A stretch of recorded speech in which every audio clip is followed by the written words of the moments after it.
Hello, I'm Callum Dilietto, and this is Flock Together, the podcast for events and travel professionals. Season 1 is brought to you in partnership with Visit Berlin, the Berlin Convention Office, and we're here today at Chewton Glen. I'm joined by Ian Cummings. How are you, sir? Yeah, I'm great, thanks, Callum. How are you? Very well, very well. We have been on camera together many a time in the past, but it's always fun, and you're always good value. I don't know quite what to make of that, but I'll try and make sure I'm Your good value reaction again. Good Yeah, really? value. Good value. What is that? I'll give you some good value. My first time in Berlin, Berlin being the sponsor of this, was actually in the year 2000, showing my age now, which is a bit of a worry, but for Love Parade before it was stopped. Hundreds of thousands of ravers to techno music walking around Berlin in the year 2000 before it goes underground at night time, and it's just a party for 48 hours around Berlin. So that's my little anecdote on my first time in Berlin. That is super cool, and also I feel like I know you well enough where it doesn't surprise me that much, but I think given like your role and you know your company and your seniority in the industry, there are so many people that would probably be surprised by that anecdote. Well, I'll give you a little bit more.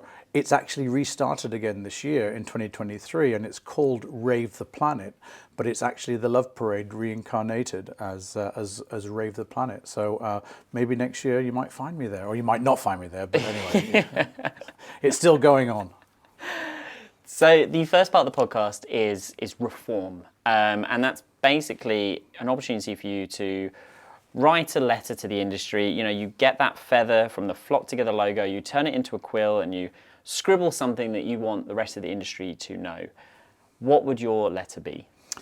So this might surprise you, but I have written a letter. Oh, this is even better. So would you mind if I read it to you? Please do. I'm going to read it to you, and hopefully I'll make it slightly entertaining.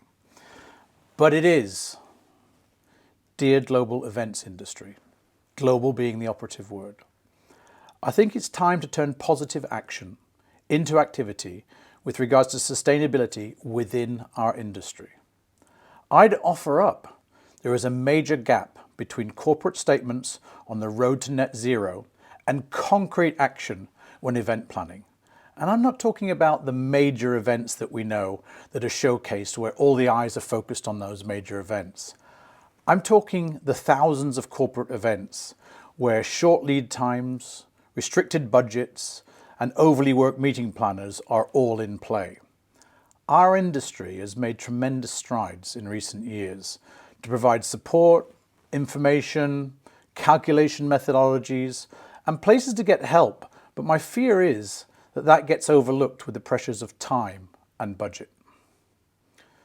If we're to avoid an accusation of greenwashing in our industry, we must start more actively using the tools that are available to us, driving towards carbon neutral events, making conscious decisions to influence leadership upwards, and ultimately looking to have a positive impact on the environment. Our ambition needs to be to leave a destination in better shape than when we arrived, turning our attention from consumption to contribution. Yours, Ian Cummings. I almost think you deserve a clap there. Like, that is exactly the kind of letter that needs to go out to the industry, and I entirely agree with leaving a destination better than when you get there, and leaving a legacy that's lasting. That's not just, all right, we're here, we've spent loads of money in a destination, and we're off, and left almost a negative impact on it. Well, there is an opportunity now to leave a positive contribution. It's not about net zero necessarily at a destination. There is an opportunity to leave a positive impact on the environment. But, you know, that being said, and having sort of formally read a letter, I do think that there's a real challenge within our industry, which people are talking about now, that there's an incredible amount of information out there. There's some fantastic organizations out there to help. There's calculation methodologies, there's industry bodies, etc. But I've got to say, from the position that I sit in, running a global events agency, once you get down to, you know, short lead times, tight budgets, overworked meeting planners, when you start talking about the extra workload of putting in a full calculation of end-to-end planning for an event, and coming up to a number, or making choices that may impact the budget more, it may cost more, or potentially reduce it. I'm afraid that the time and the pressure means that a lot of that goes out the window. And that's a real concern, because of course our corporate leaders around the world are talking about the road to net zero, and a lot of companies have grand plans for that. But if that all evaporates between the leadership team and then the meeting planner planning those events across, multiple locations, multiple company events, etc., then we're doing ourselves a disservice. And I think we've got to push harder on this. And I know it's a bit of a bandwagon at the moment, but we launched a carbon calculator some time ago, a few months ago, and everybody that we spoke to about the launch and our customers loved it, enjoyed it, thought it was great. But then the use and uptake of it has been really low, scarily low. I think this is the issue that I've seen multiple times in the industry, is that everyone wants to do something about, and this is not just sustainability, this could be DEI, this could be well-being. Everyone believes in it, understands it, wants to do something about it, but doesn't. And I think it's exactly what you said. It's being time poor, it's being, budget constraints. It's all of these things that they're not just excuses, they are valid reasons, but a shift in priority and perhaps a shift in mentality as well, in that sometimes sustainability doesn't have to cost more. Sometimes you actually save money by being sustainable. Yeah, there's sustainability choices you can make to make something much more cost effective, cheaper, walking tours instead of taking buses and coaches somewhere. Cooking with waste food is another one, which is great fun at the moment and stuff. So there's decisions that you can make on that. But I do think, to your point, maybe we need to look at things in a slightly different way. Maybe agencies like ourselves need to be proactively giving planners the information and not asking them do they want to do it, but telling them at the end of it, this is what your event cost or caused as far as carbon is concerned. But then that puts the burden on the agency to do that, and maybe they don't want the information, so you end up doing a lot of work for no reason. I don't know the answer, but we're in a position at the moment where I think the accusation of greenwashing isn't far away.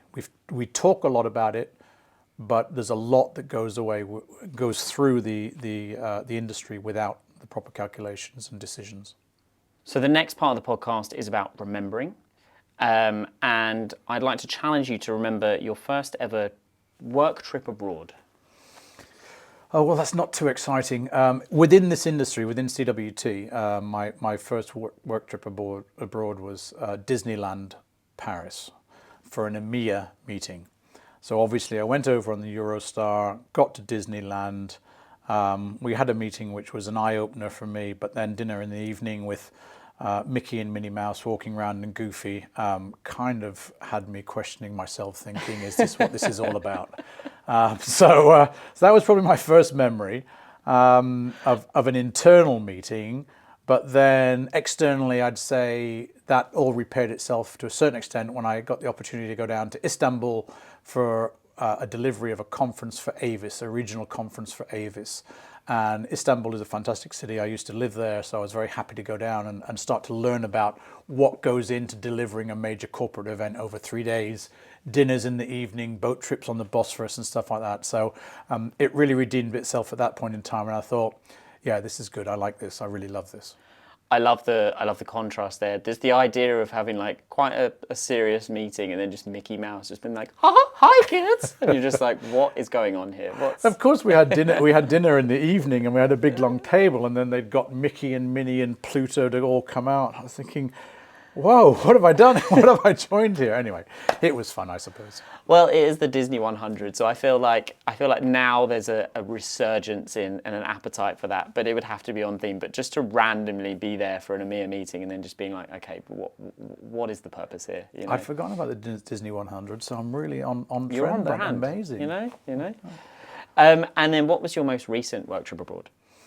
Oh, I've just come back. I was 2 weeks away, which is a very long trip for me, but I spent a week in Singapore working. I was speaking at a conference called ITB Asia, and I was talking about sustainability, and I had a panel there that I was moderating on, which was major venue, which was Marina Bay Sands. I had an airline, which was Etihad, and then I had a destination, which was Destination Perth, Australia, which was great having that mix of destination, what are you doing, airline, controversial, what are you doing?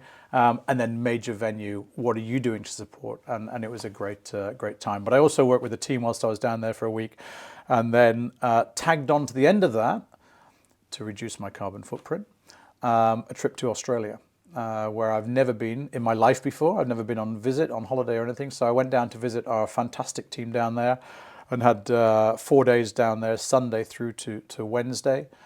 3 days work and 1 day's tourism around Sydney, which was fantastic. Walked the Sydney Harbour Bridge, which was incredible. So yeah, that was probably a real highlight of work trips for the last few years. Both of those are incredible destinations. I've also walked the Sydney Harbour Bridge, and yeah, it's an experience that I feel like you have to do, and it's just such a unique way to see the city from above, and it's such a beautiful landscape. Like Sydney is quite unique in that sense. Yeah. So yeah, that it's quite stunning. I mean, I really enjoyed it. I enjoyed the walk over the bridge. Are you afraid of heights? A little bit, yeah. I was going to say, because I feel like I saw something on Instagram that was like you were overcoming something for this bridge. bridge. I'm not. I've got a little bit of vertigo. I don't think I've properly got it, but I'm a bit nervous about heights. It's a bit weird when I look over edges of tall buildings and stuff. I feel like I want to jump off. I know there's a few people would encourage that, but no, I feel a little bit weird about looking over the edge and stuff. So it was a bit strange for me to walk over the bridge. But yeah, I was very lucky. Business Events Australia, Kelly Maynard, bless her, kind of really helped make sure that I saw the best side of Sydney. She gave me a motorbike tour for an hour, which was great fun. We went to Bondi Beach and had lunch over Bondi Beach, did the bridge walk, etc., and then did a harbour tour in a boat and stuff, which was lovely. So I was very lucky. It was an incredible trip, memory of a lifetime because I've never been to Australia before. So yeah, that was really pleasing. Fantastic trip. That does sound like a great trip, and it is a fantastic destination. I love the fact that you also split it up, so you've saved your carbon footprint there as well.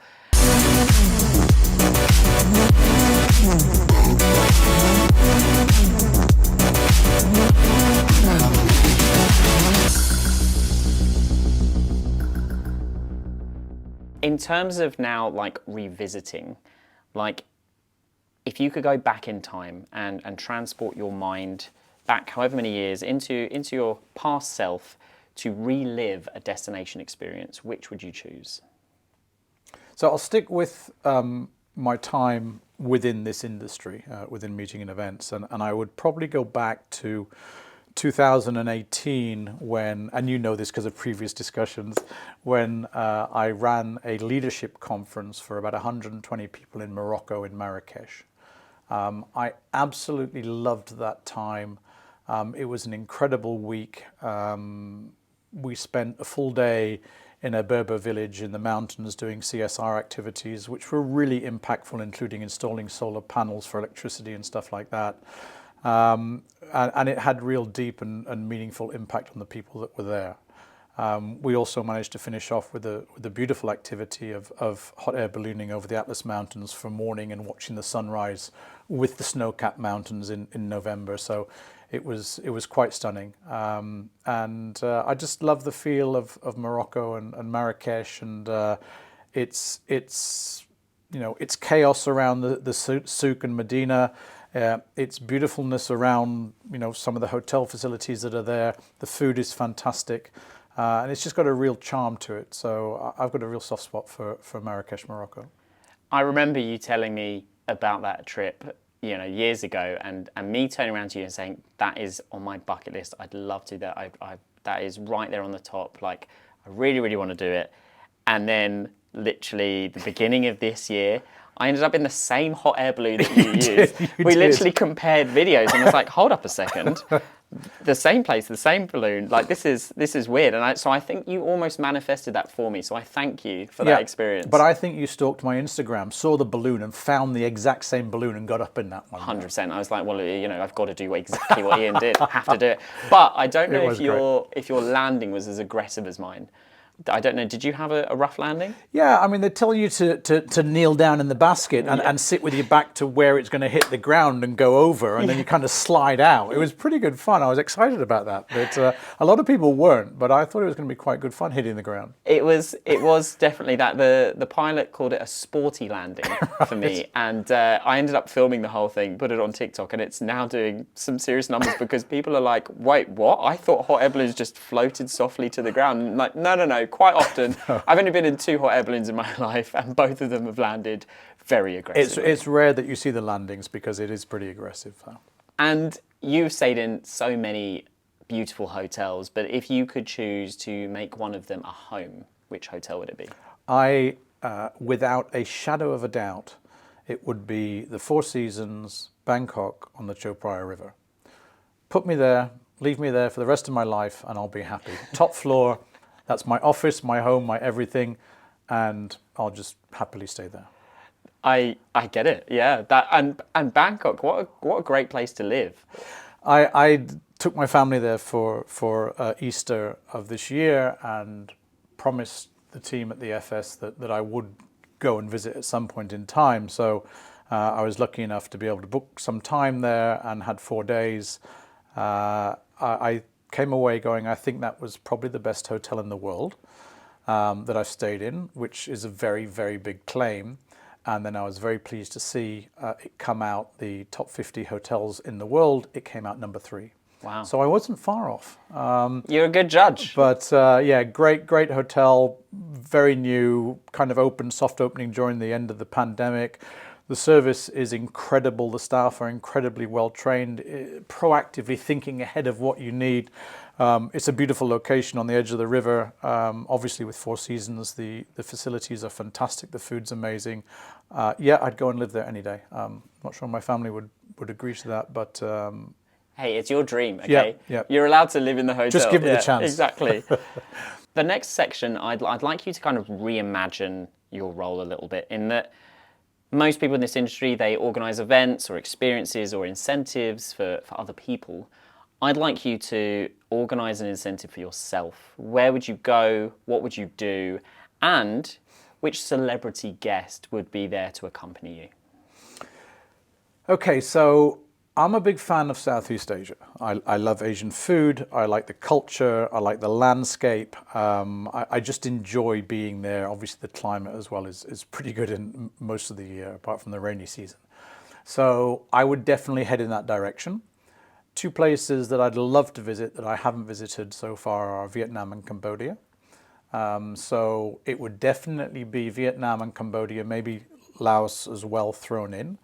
And I'd love to kind of visit the whole of the country, not just one lovely 5-star hotel, for example, on a beach, but actually get into the mountains or get into the middle of the country and tour around. So if I was going to do that, I'd probably make sure I could fly business class to Hanoi maybe, and have a decent flight over there and not feel too tired for the next few days. Do a little bit around the city and then potentially pick up with a few other people on a motorbike and head off into the middle of the country and do some touring on a decent sized motorbike. Not sort of the Harley Davidson, but more one of the big like BMW type scrambler type things and so on. A bit like the long way down. So I'd love to do that through Vietnam and Cambodia, stopping off for a few days at different destinations, spend some time on the water, obviously, which is beautiful, spend some beach time, spend some time in the mountains, etc. So I think for me, if I was able to plan that now, that's probably what I'd do. And who would be your celebrity guest? This might be a bit cheesy, but I'd definitely go with David Beckham. That's not cheesy at all. Because he quite likes his bikes. He's not a mad bike fan, but he quite likes his motorbikes. I've seen him on big days out with friends over in California and stuff like that. And I'd probably take one extra if I can. Can I take an extra one? Go on then. Ewan McGregor. Okay, that's good. Right, so myself, David Beckham, Ewan McGregor, 3 decent sized bikes touring Vietnam and Cambodia. That should be a TV show. to be honest. I think they need to make that happen. Didn't realise that. Yeah. And he could make that happen with Charlie Boardman, maybe. Yeah. Sounds good. And they would need you, obviously. Yeah. It's not just celebrities. You need an expert in travel. Someone who can detect whether a hotel is a top 3 hotel. Well, in the world. I'd book the hotels and do the itinerary and places to go, etc. We'd have to have a support van with us. We're not doing it like totally rugged, and we'd have to stay in some nice places along the way to sample those nice places. But I feel that would be a pretty good trip. I feel like I could see you being really good friends with both of those people as well. Like the synergy would work really well. You've nailed that. I don't know how Ewan McGregor and David Beckham would get on, but people get on very well with him anyway because he's a very nice guy. And by the way, we could just throw in a little bit of UNICEF activity in there as well. Oh, of course. So the final part of the podcast is a quick fire round. It's React. And I'm going to ask you some very simple questions and you just have to answer as quickly as you can. Okay. Oh, so, packing, last minute or week before? Last minute. Carry on or check in? Carry on.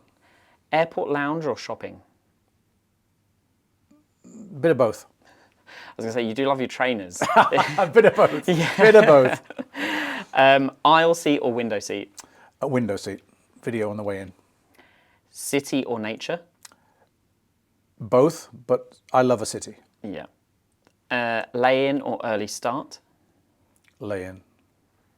Poolside or seaside? Both. Pool and sea. Pool and sea. Nice. An infinity pool that goes into the ocean. Yeah, exactly. Yeah. I need to have a nice pool for a swim, but it's on the sea. Yeah. Okay. I can go with that. Planned or spontaneous? Yeah. Sorry. Again, a bit of both. I like to plan out a trip, but then once there, I like to be spontaneous of going and doing activities. That's why I like to be in a city. I plan the 4 Seasons in Bangkok for the family, very well planned out, pick up airport, etc. So as nothing goes wrong. But once there, jump in a tuk-tuk and go somewhere and be spontaneous when you're there. I think that's a fair answer. And I think most event planners want a degree of risk limitation. They want to know that they're going to get there, etc. But the spontaneity, yeah, okay. Hotels, boutique or brands? Boutique. Interesting. But your favourite hotel was the Four Seasons. The Four Seasons have this uncanny knack of almost being boutique-y within their whole brand. So their hotel... God, I sound like an advert for Four Seasons. Sorry, guys. This was not intentional. I think all their hotels are a little bit different. I mean, even when you look here in London, from Park Lane to 10 Trinity to Four Seasons Hampshire, they're very, very different properties. But they have an intimate feel to them, a boutique-y feel to them. And having stayed in many of them around the world, or been lucky enough to stay in many of them around the world, I think they're all quite individual, but with a true sense of service running through them all. So I kind of think it's a corporate brand, yes, but they have individuality and boutiqueness about them. And that's it. It's about being able to foster the boutiqueness. And I think there's a few hotel chains that try to do that, and some do it very, very well. So, yeah. Well, thank you so much. It's been an absolute pleasure to have you on Flock Together. Thank you very much. It's always a pleasure to be here.